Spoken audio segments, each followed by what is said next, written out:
Iran যুক্তরাষ্ট্র ও Israel যুদ্ধের প্রেক্ষাপটে পারমাণবিক বিকিরণ জড়িত ভয়াবহ এক বিপর্যয়ের বিষয়ে বিশ্ববাসীকে সতর্ক করে দিয়েছে বিশ্ব স্বাস্থ্য সংস্থা। সংস্থাটি অত্যন্ত উদ্বেগের সঙ্গে জানিয়েছে তারা এই যুদ্ধের ফলে সম্ভাব্য একটি পারমাণবিক দুর্ঘটনার জন্য প্রস্তুতি নিচ্ছে। তাহলে কি আরো বড় কোনো বিপর্যয় দেখার অপেক্ষায় বিশ্ব? সময় যত গড়াচ্ছে ইরান যুক্তরাষ্ট্র ইসরায়েল যুদ্ধের তীব্রতা বাড়ছে। এরই মধ্যে বিশ্ব স্বাস্থ্য সংস্থা সতর্ক করেছে যে অদূর ভবিষ্যতে একটি সম্ভাব্য পারমাণবিক বিপর্যয় ঘটতে পারে।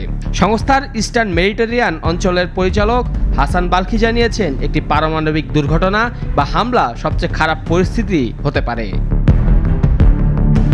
ইতিহাসের দিকে তাকালে 1945 সালে জাপান এবং 1986 সালের চেরনোবিল পারমাণবিক বিপর্যয় এই ভয়াবহতার শিক্ষা দেয়। এর প্রভাব কেবল তাৎক্ষণিক মৃত্যু নয়, বরং দীর্ঘমেয়াদে শ্বাসতন্ত্র ও কোষে ক্ষতি করে ক্যান্সারের মতো রোগের ঝুঁকি বাড়ায়।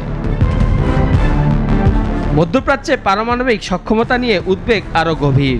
ইসরায়েল একমাত্র ঘোষিত পারমাণবিক শক্তি, আর আরব আমিরাতেও বিদ্যুৎ কেন্দ্র রয়েছে।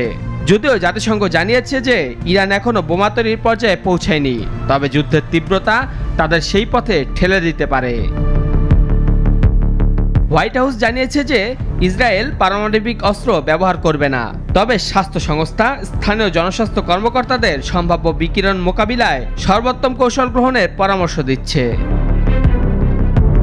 পারমাণবিক স্থাপনাগুলোর ক্ষতি শুধু মধ্যপ্রাচ্যেই নয়, বিশ্বব্যাপী পরিবেশগত বিপর্যয় ডেকে আনতে পারে। তাই দ্রুত কূটনৈতিক সমাধান ছাড়া এই বিপর্যয় রোধ করা সম্ভব নয়।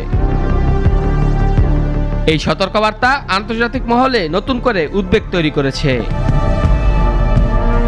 মেহেদী হাসান মুন্না, নাগরিক।